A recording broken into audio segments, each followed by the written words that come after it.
It's showtime. Hey, welcome to Did You Watch Survivor Last Night? My name is Jake Scheidel. This is a podcast about reality television and friendship, in which I ask my best friend Thomas Powell if he did indeed watch a certain reality show. Hey, Thomas, how you doing today? Jake, I'm doing well. It's the last day of March, so it's the last. Man, are you still mad? It's the last day of March Madness. That's how it works. I've stayed mad this whole month. The following week is just April aggression. Sometimes I wonder if the March has gone mad, or if it's just me. Maybe the March was the mad we made along the way. Ever think about that? No, I don't want. I don't want to think. Pretty deep. I don't want to think about that. Hey, speaking of deep things, I saw somebody on Facebook post a picture, and they said, "That's deep." That was their caption. Do you know what the picture was? Was it of like a lake? No.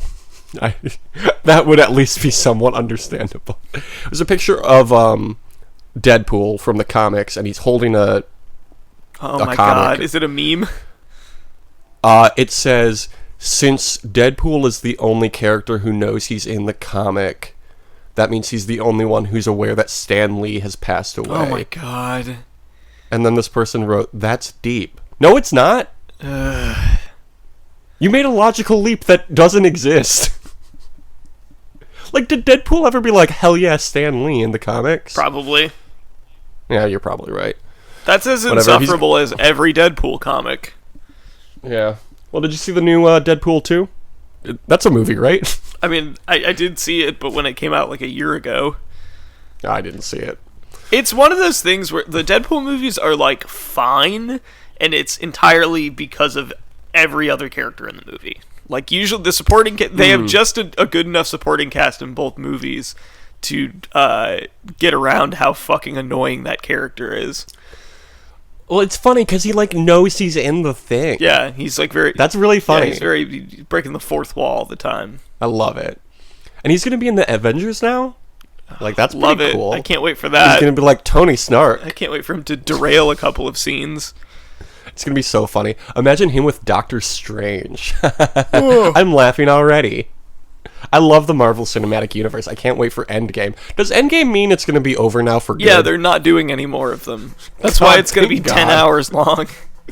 Fuck this franchise. Anyway, hey Thomas, did you watch Survivor Edge of Extinction last night? Just like the wide-winged dove sings a song, sounds like she's singing. Ooh. I sure did. Before we get too mad about something we that don't need to talk about Marvel movies. No. This episode was called "There's Always a Twist," which I think fine. Yeah, it's okay. It's serviceable. I don't think Survivor is ever phenomenal at naming episodes, so I'd rather they do. I'd rather have like mediocre episode titles throughout the season than like a few really good ones and then like several very bad ones. Yeah. So this is good. We don't need to think about these that much. No. It's time for the re-entry challenge from the Extinction Edge of It. Jeff tells the remaining castaways who are not on the edge of extinction to drop their buffs, and then he goes on some monologue about how some moments in Survivor become legendary the moment they happen, and this will be one of them. I thought this was a stupid thing to say. Yeah. I think it would have been a much more effective thing if he wasn't like, guess what, you guys are going to freak out. If they just freaked out. Don't tell me it's going to be legendary, just let it be legendary. Yeah. You don't need to editorialize the reveal. Yeah, before it happened, whatever. Then he yells, "Come on in," and the people from Extinction walk in. As expected, Keith gives the knots to Chris. Then they do a challenge, which involves the weak stick grabbing the key thing that they love so much, and also that vertical snake track thing that they've been using a lot recently. Aubrey takes the lead in the cage, which I'm sure you were excited about, Thomas. I was, yes. But then she is passed by Wendy on the snake portion of it, which I was excited about, even though I did not pick her, I don't think. Oh, I picked Reem. But Wendy misses at the finish and is beaten by Rick Devens, who calls himself a whole new man. Chris calls Extinction therapy. Sure. Then Jeff tells them that they can go back, and everybody does. Of course you're allowed to go back, right? Isn't that the whole thing? Well, Or did they just not know that? no. Well, the whole thing was Jeff said that for the merge phase of the game, those people that were eliminated would have the option to go to Extinction Island. And I think the implication there was that the people that had already been on there wouldn't. And then and then as soon as all of those people left so they couldn't hear it, he said, all right, now you guys can go back to Extinction Island too. Okay, yeah, that makes sense. Yeah, you gotta subvert the expectations of the players still in the game because, as we've heard, there's always a twist. Yes. At the merged tribe, they feast, and then Rick tells Julie that he is a free agent. Back over on Extinction, Keith and Wendy quit for reasons that are not shown on the episode. They basically, they said they had, like, buyer's remorse, where it was like, as soon as they got back, they're like, I don't think I can do this again. Yeah, I don't think I'm going to do that. Back on the merged tribe, Kelly and Lauren believe that they and War Dog are on the outs, so Kelly talks to Joe, who calls this Second Chance 2.0. That's fine. Why not third time's a charm, right? Yeah. For third time's a charm. These people aren't eligible. David is eligible for third time's a charm now. Survivor, Not the other three's a three. crowd. Three's company. Yeah. I like that. That's good. Great show. Joe says he doesn't trust those with whom he has kicked so many men's asses, and the two of them agree that they need each other in the game. All of the girls left on the tribe have a meeting, and Wentworth and Lauren target David and Devins. Julia points out that there are currently 6 women and 7 men left, which doesn't seem right. But it is, because I've counted on the Wikipedia article. But this season seems so much more female-oriented than previous seasons. It's true. I guess it's with Kelly and Lauren and Aubrey and Victoria. They've all been dominating the edit. And then also Joe is there. True. Great show. Julie is upset that Wentworth and Lauren want to target the double Ds. That's what I'm calling them now. David and Devins, the double Ds. If they don't call their alliance that by the end of the season, I don't know what I'm going to do, but I know that I will be mad. D squared. D squared, that's another good one. Meanwhile, Devins reaches into his bag and finds a 2-part idol. He must give half of it to someone else before Tribal Council, and it can only be used after the next Tribal Council. Unsurprisingly, he gives it to David. At the Immunity Challenge, they have to balance a statue on a pole above their head. It comes down to Joe, as expected, Lauren, and Julie. And then everybody who has already been eliminated gets super horny for Julie's arms. Yeah. She's got some guns. Yeah, look how hot Julie is. Okay. It's like that scene in the room when they're at that party. Lisa's so hot tonight. So Joe drops out, taking third, and then Lauren, which means Julie wins with those big arms of hers. Julie wants to take out Wentworth, but is going to tell her that they're voting for the double Ds. The double Ds agree to vote for Wentworth. And then Ron asks Joe who he should vote for, and Joe is super vague with his response. So Ron tries to target Joe and talks to Victoria, who is still gung-ho about voting for Wentworth. That can't be it. The next segment is wildlife shots. Did we get through that in 10 minutes? Yeah, this was not like a super complicated episode, I guess. I mean, there were a lot of challenges in this episode. That's true. Yeah, it was very challenge heavy. Well, no, there were no more than usual. There were 2 challenges, right? There was the re-entry challenge and the immunity challenge. I suppose that's true. But, I mean, the re-entry challenge did take up a lot of time. It did. So, I guess that makes sense. Alright, let's talk about these wildlife shots. Alive. There were not very many of those either. Yeah, not a ton of them.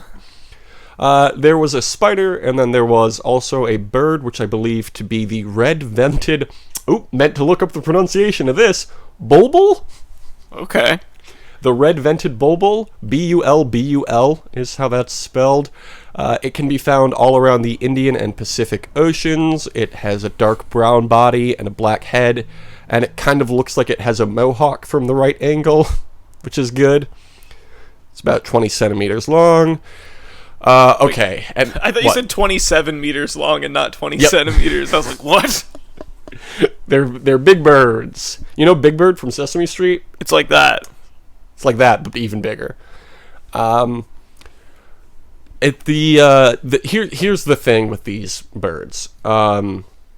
They were introduced to Melbourne, Australia in 1917, and then were not seen again after 1942, and then they appeared in Auckland in the 50s, but were exterminated. Another group was found and exterminated in 2006, and then in 2013, more were discovered, and a $1,000 reward was set for information leading to the birds' capture. Damn, gotta arrest these birds. I mean, they're big birds, they're gonna wreak havoc. Yeah, it's true. So they're an invasive species? It is listed as one of the 100 worst invasive alien species. Okay. Yeah. I feel like Australia gets a lot of those. They had the cane, very notably had the cane toad. Oh, yeah. They, that's what happens when you stop being polite and start getting real. That's just a verbal tick I have. I mean, that's what happens when the whole country is built on prisoners. It's true. You know what I mean? The prisoner animals are drawn to the island. They eat fruit, flower petals, nectar, insects, and sometimes geckos.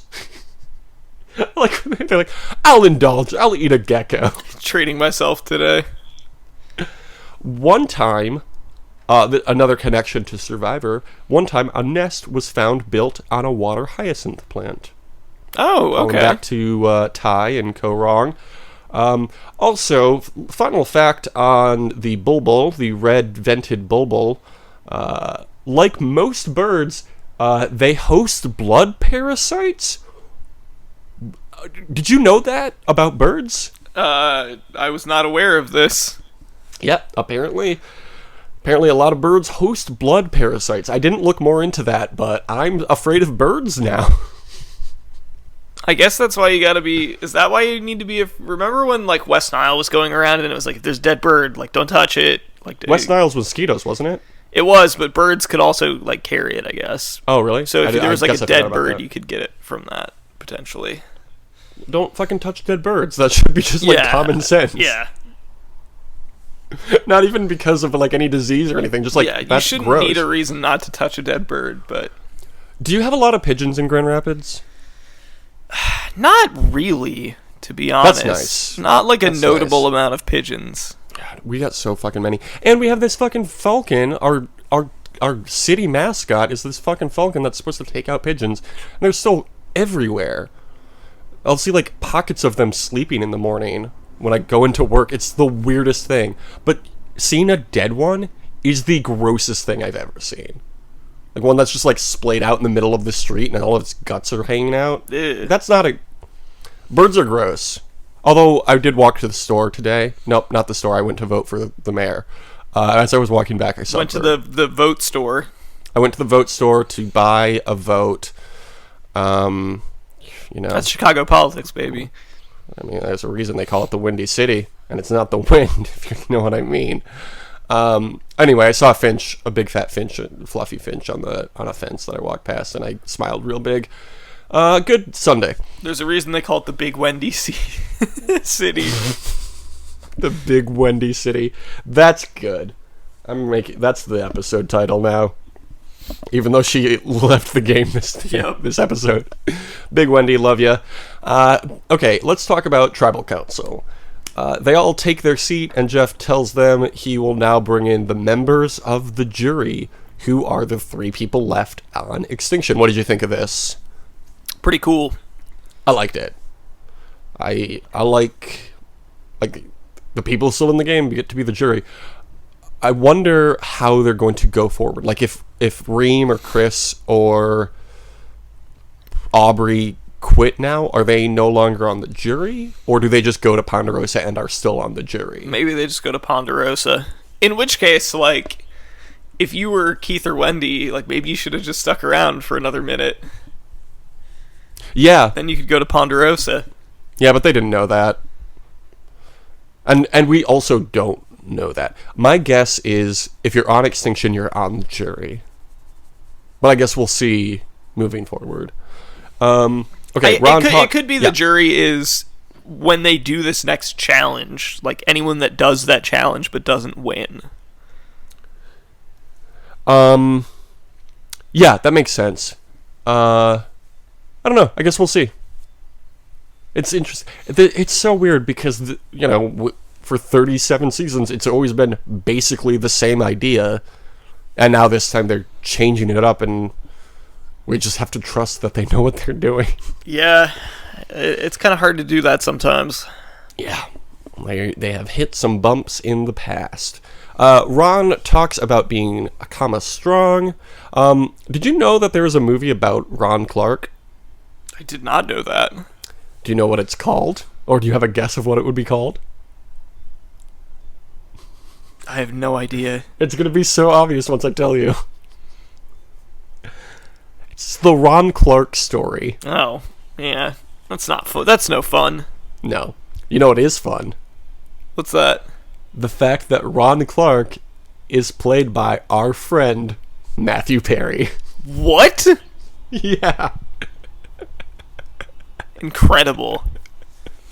So, I think in the off-season we might have to watch this because it does align with two of our things. I think we do have to watch it. It's gonna be so bad. The only way it would be better is if fucking Joey played him. Seriously. They picked the wrong Matt from Friends. Oh, I've never even realized that there were two Matts on the cast of Friends. Yep. There was a Matt and a Matthew. Mm-hmm. But no Hughes, except for all those colors they were wearing. Very colorful show. I mean, Phoebe, lots of colors. She's the most colorful character. Lisa Kudrow was on... Right? That was Phoebe. Yes. She was on Conan O'Brien Needs a Friend. And she was like... The first week of that show, all of the writers were scrambling to figure out why any of these people are friends with Phoebe.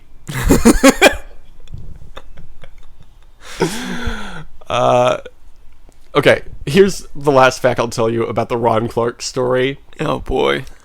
The only related article on Wikipedia is, do you have a guess? Is it Survivor? No, it is White Savior Narrative in Film. Oh boy. Man, I can't wait to watch this shit. I watched a clip of it on YouTube, and it's like, this kid is like, I don't know, standing in a corner because somebody was making fun of him or something. And then he's like, hey, bud, what's going on? Like, he's the new teacher at the school or something, so he's walking the halls. And the kid's like, oh, somebody made fun of me or some dumb shit. And Matthew Perry is like, hey, turn around, and did you know that some fact? And the kid's like, oh, cool. It's like, hey, now you learned something. I feel like that's going to be the entire movie. Is it going to be as good as the is it School of Life?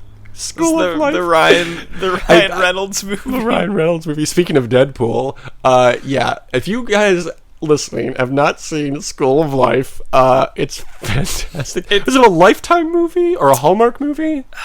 I think it might just be like a regular movie that aired on those channels, but what does that mean? Like it was a movie that was not produced by those channels.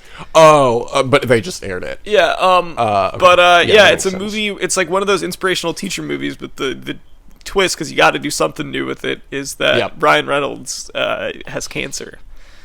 At one point, he does say, "Oh fart, I farted all over my cancer." All over my cancer. School of Life came out in 2000. Very embarrassing. It's actually a comedy. It is a comedy, isn't it? I think it has comedic moments in the way that those dumb inspirational movies do, where it's like, it's like, wow, this teacher, he's like a cool, fun guy, but then the movie's got to get serious at a certain point. School of Life is a 2005 made-for-television comedy drama film starring Ryan Reynolds about a teacher who moves to a town and shakes the old school ways up a bit. So it was made for TV. What channel was it made for? That's what I'm looking for now. ABC Family. Oh, it's an ABC Family movie. Okay. Hey, here's a pop quiz on the School of Life. How many American flags do you think are on the cover or the poster? I'm gonna say 4. There are 3 flags on the poster, so you are close. 2 of them are American flags. Do you think you might know what the 3rd flag is? I'll give you a hint. You don't have to go far in America to see it. Is it a Canadian flag? Ooh, you got the first letter right. Oh, is it a Confederate flag? It is a Confederate flag. Oh. It's in the background, but it is very clearly a Confederate flag. Is it because, like, he's in, like, is he, like, teaching in the South or something? That sounds familiar. We watched this movie one time, like, 15 years ago. I was gonna say, like, I couldn't remember anything other than that. I don't even remember why we said that he farted. We didn't say it. Ryan Reynolds said it. He said he farted all over his cancer. Excuse me. Ryan Reynolds didn't say it. Mr. D said it. Mr. D, okay, yeah. So, School of Life came out in 2005. The Ron Clark story came out in 2006. So, the mid-2000s, baby. Okay, let's get back into this tribal council. Wentworth talks about how much she loves her new relationships. Fine, that's okay. Victoria says, why would we get rid of someone who isn't a threat, which catches Joe off guard, but she assures him she isn't necessarily talking about physical threats. Uh-oh. Victoria fucking killing it, always. Yeah, she's very good. I'm glad I picked her. Yeah, good choice. Joe says that he's relying on everyone staying calm and strong. Then Ron says that they didn't have to scramble because they knew they had the power. Oh man, I can't wait for Ron to get voted out. He's so annoying. And then Kelly says, when you're me, you're always on the bottom, which I was surprised the CBS censors allowed her to say. When you're me, your family. When you're me, your family. Gross. Okay. So they vote, no one plays an idol, and then Jeff reads the votes. They go, Devins, Kelly, David. David? You know David? You know our favorite player, David? Rick Devin. That's what they should call their alliance, David. Devins, Kelly, David, Devins, David, Kelly, David, Joe.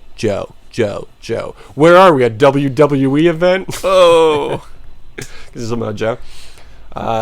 And then Joe gets voted out, and Reem says, even though you're not supposed to speak audibly on the jury, lame. Love it. I think this season has been much better than we expected, and I think a big reason for that is Reem's commentary. Yes. Reem is amazing. As Joe takes his new torch, he says, worst thing they could have done. I don't know. I don't want to. Now he can just hang out on Extinction Island until he gets to the challenge that he'll win. I mean, yeah, he's going to be fine out there, and he's probably going to win that challenge. And this might be the best thing that could happen to him in the game. Yeah, because he doesn't have to scramble. He doesn't have to vote. He's just like hanging out.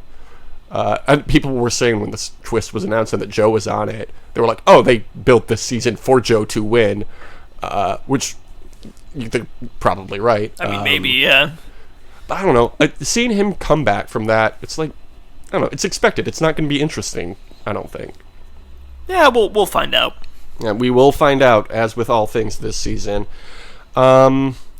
Here's what my mom thinks of this season. She sent me 7 text messages. Damn. I was really looking forward to this episode because the Extinction people came back, but I actually thought it was kind of boring. Oh. I don't like that they focus on the same people all the time. Good call. I'd like to learn more about Julie, Julia, and Aurora. Again, didn't even say Aurora's Aurora's name. like never on that fucking show. I don't think she's... she's like the Allison this season, I think. She had one talking head this episode. Week? Yeah. Oh, I don't even remember what that was. And I had completely forgotten that she was on the show. I know. I don't know what her deal. Like she, Her was and in Eric, love- they just never fucking show them. They show Eric a little more than Aurora because he's they do. with Gavin, who also we haven't talked about at all this season.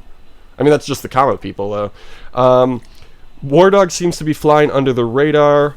Wentworth gets a lot of screen time. Yeah, of course, because she's everyone's favorite. Actually, people like hate Wentworth this season. Yeah, I guess it's stupid. I guess it's part of the reason they probably haven't shown them is because they never went to tribal council. Yeah, that's exactly it. So it's like there's no reason to, unless there's some drama happening over there, and there rarely was in the pre-merge. So I don't know. Well, with Joe out, and with there only being like 3 hardcore, what's the other one? Manchester United people left. I consider the Devids like floating. I think the common people are going to take over the edit from here on out, which I think They're going to have okay. to. Yeah. Especially with Victoria there. Yes. Like she's been playing such a good game. I was sad Keith and Wendy chose to leave, but glad the others will get another chance. I'm rooting for Aubrey. It made me sad when she cried. Aw. And those are my thoughts on Survivor. And then she wrote she used the crazy face emoji, the one that's like, I'm silly and crazy. You know that one? Oh yeah. That one that no one ever uses for any reason. That's fun. All right, Thomas, you want to hear about the points you won this week? I want to hear about the points we won this week. We did. You might recall, had 30 points last week. You had 28. You got a point for Victoria surviving. You got a point for the person voted out, who was Joe, going to Extinction Island. I don't recall seeing any hamburgers at the feast, I looked. though. There was somebody who was eating, like, it looked like a fucking Portillo's beef sandwich at one point that he was eating. Which, hey, we never got that. Okay, hey, Yeah, you we should have gotten the... you Well, we would have gotten a hot dog. Hey, listeners, when Thomas was here a couple weeks ago, we went to the Pistons Bulls game, and if the opposing team missed 2 free throws in a row, Yes. everybody who bought a ticket got a Portillo's sandwich or hot. It was a hot dog. Hot dog. And then Thomas threw his ticket away. That's free food, baby. Not throwing that shit away. You could have gone. I could have gone, but I didn't feel like it. So Thomas, you're now at 30 points. Okay. Okay, I got a point for Lauren surviving. I got a point for there being beer at the feast. Were you going to pick pineapple before that, too, and there was a pineapple there? God damn it. That's 2 points, then. No, it's not. Nah. And I got a point for Joe going to Extinction. So I'm at 33 now. Okay. Who's going to win this next reward challenge or be brought on the reward? Well, it's still early in the merge, so they probably won't be starting to bring anybody. And you know the rules. We've done this I know how times. this goes. I'm going to say Wentworth. Ooh, that'd be interesting. I always forget to think about the reward winners. Eric, I guess. Okay.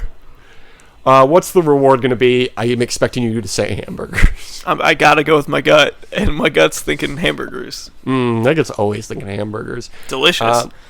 Delicious and nutritious. A lot of people don't talk about that, but hamburgers are People nutritious. don't talk about how good hamburgers are for you. You're hearing Frankly, it more it's and more. unfair. I'm going to say pizza? Okay. Yeah.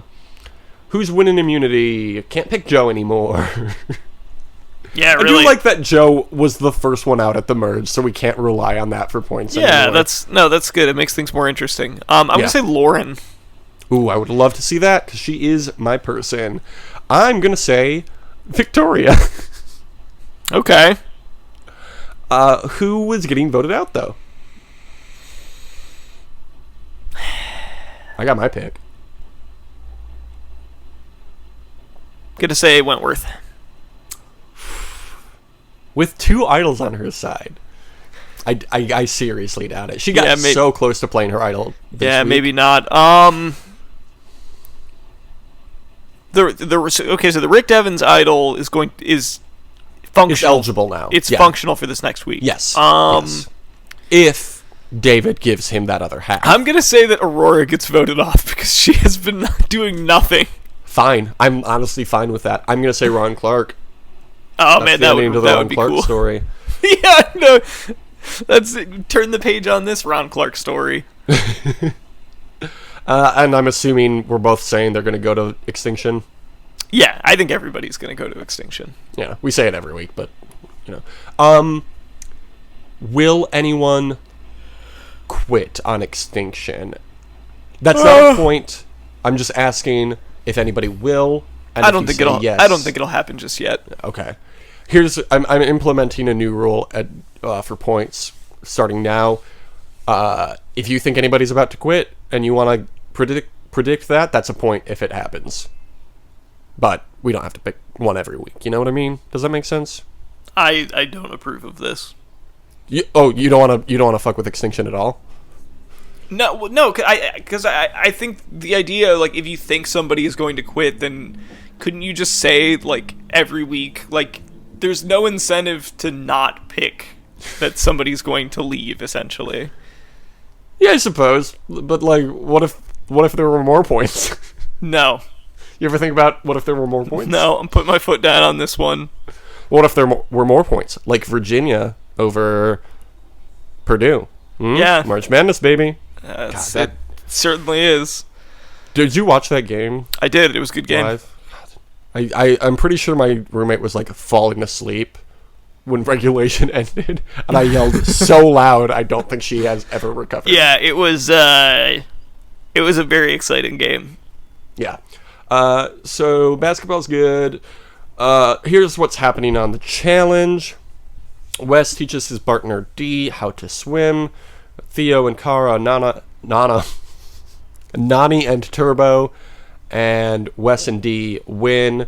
Bear makes an ass of himself again, so he and Devon get voted in again. They call out Jenna and Gus, and then they win. So this asshole's still on the fucking show, and Jenna's not, and that's fine, because she is the Aurora of this season of the challenge. She has not been on it at all. Update on CNC Fuck Factory. Good. Yeah.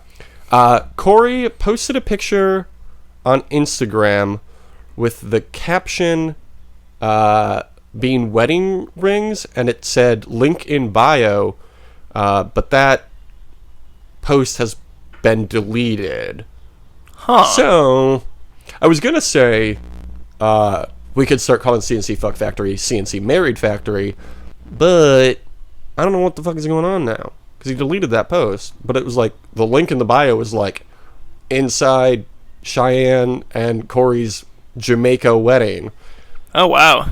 And now it's gone. So I don't know. But there is an hour-long special airing on MTV tonight all about Corey. Okay. Like, sure. Interesting. So I'm thinking that might be like the big reveal. Maybe, yeah. Yeah, whatever. I guess we'll find out through the message boards. You up on the message boards for Teen Mom OG? I am not. You're missing out. It's a lot of info. Real World's shooting again, so get ready for that. It's coming up too. Can't wait. It's gonna be good. Okay, DYWSLN is our Twitter. We are trying to get Heroes vs. Villains 2 to happen. Victoria, H or V? So far, you think? What? Victoria, currently how she's played, do you think she is a hero or a villain for Heroes vs. Villains 2? Oh, I think she's a villain. I mean, yeah, I wouldn't disagree. And her name starts with V, so of course she's going to be on the V team. You know who would be a really good person to have on the V team? Who's that? Okay.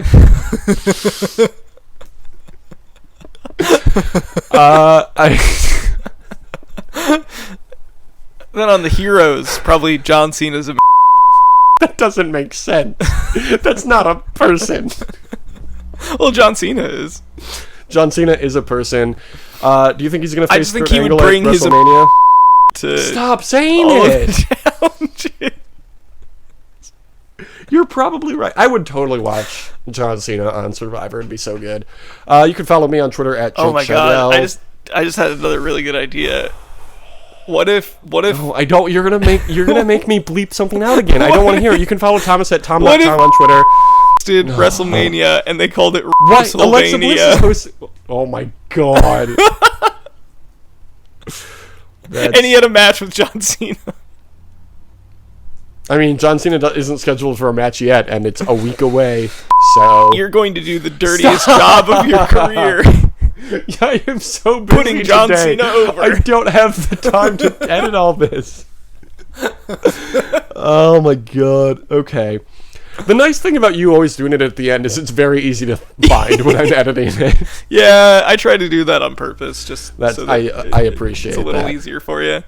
Still though, okay. Pennsylvania, we love it. Folks, don't we love it? Okay. You can review us on Apple Podcasts. I was listening to a podcast recently, happened to be about wrestling, and they were like, hey, iTunes or Apple Podcasts isn't gonna like average our ratings and like bump us up unless we get enough ratings. Like, I'm not gonna like promote the show. It's gonna be impossible to find if we don't have enough ratings. So rate the show on iTunes. What's the boilerplate review for Thomas? Well, first For of all, people, Thomas. we obviously want more people to rate the show, but if you do rate the show, it has to be 5 stars. Yeah, obviously. And the review is, this is my favorite podcast. I like it better than all of the other podcasts. I give it a big thumbs up. Great. And before you can say anything else I need to bleep out, have a great summer. Deuces. Making a distinction between life and law. Arts favor the former when you wear a mask. Masochism forming in the reflection, and I'm trying not to turn into a psychopath. Better to have lost it than to find it tossed out. That's what I'm telling myself. Wasn't I better than nothing? Making a decision about steamed or fried. Wanted to be needed, so I fed my cat. Welcome to Pennsylvania. It would be the worst. Walking around like, I love that you're not unionized. Do you guys get Great. healthcare? I love independent. Yeah, you know I'm an enthusiast for independent contractors. It's really the American way, you know. Yep. You gotta pay your own Look, way. when you sign with WWE, it's not a democracy. It's very clearly not a democracy. Waking from a vision that the schizoid built. Listening to puddles swallow melted snow. Spring has sprung and finally it's not cold outside. And I'm thinking about the places I don't wanna go. Passion dissipates when it's passing through the faces we wear, only to become them. Lying to ourselves every day becomes incredibly easy. Yeah, it's incredibly easy. Yeah, it's incredibly easy.